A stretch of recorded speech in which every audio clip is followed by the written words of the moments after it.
Have you ever stopped to wonder how your phone, your Wi-Fi, or even your car radio can pluck one single signal out of a literal sea of thousands? Well, the secret is this really cool fundamental concept in electronics called frequency response. And today, we're going to break down exactly how it all works. Okay, so let's really dive into this.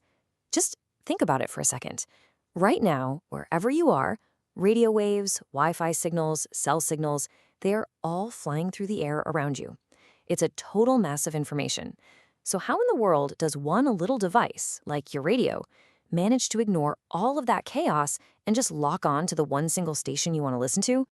Well, the answer all comes down to a really simple but super powerful idea. Every single one of those signals has its own unique frequency. You can think of it like a fingerprint, right?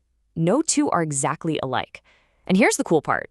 It turns out we can actually design electronic circuits to listen for those very specific fingerprints.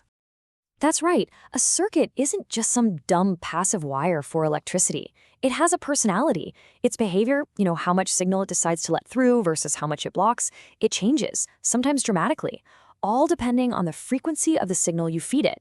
And that's exactly what we're going to dig into. So the big question is, how do we actually measure or predict this personality of a circuit? Well, engineers have this awesome tool called the transfer function. Now, I know it sounds a little complicated, but trust me, the idea behind it is actually incredibly straightforward. Okay, so when we talk about a circuit's frequency response, what we're really talking about is just a kind of map. It's a cheat sheet, basically, that tells us exactly how that circuit is going to behave at any given frequency.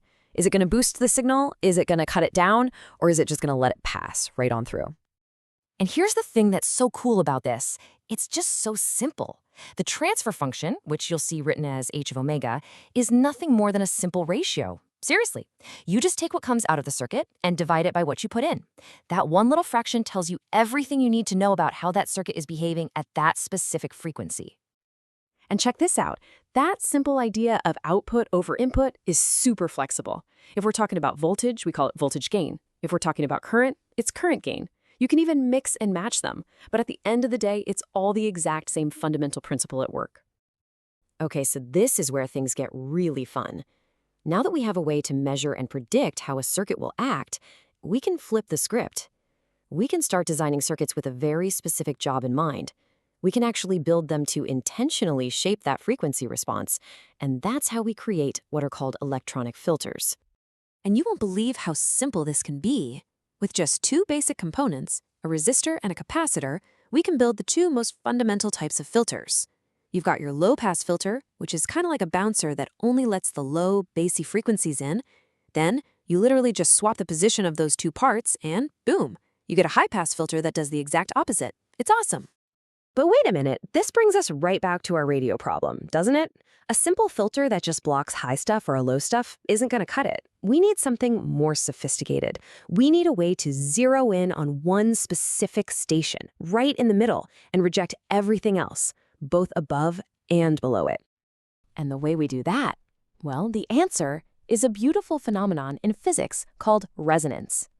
By adding just one more component into the mix, we can create a filter that doesn't just say yes or no, but one that actually has a favorite frequency. And this is it, the RLC circuit. That's a resistor, an inductor, and a capacitor all teaming up. This powerful combination creates what we call a bandpass filter. It's designed to do one thing really, really well. Let a very specific band of frequencies pass right on through while slamming the door on everything else. This right here, this is the heart and soul of a radio tuner. Right at the peak, the very center of that band, is a special sweet spot called the resonant frequency. This is the one single frequency that the circuit gets most excited about. And when the frequency of the radio station you want matches the circuit's resonant frequency, that's the magic moment. The signal comes through loud and clear. Okay, but how good is our tuner, really? I mean, how selective is it? Can it actually pick out just one station, or is it going to get some interference from the station next door on the dial? That is where something called the quality factor, or just Q, comes into play. It's basically just a number that tells us how sharp or pointy our filter is. And it makes a huge difference. A circuit with a low Q factor has this really wide, kind of broad response. It's sloppy, right?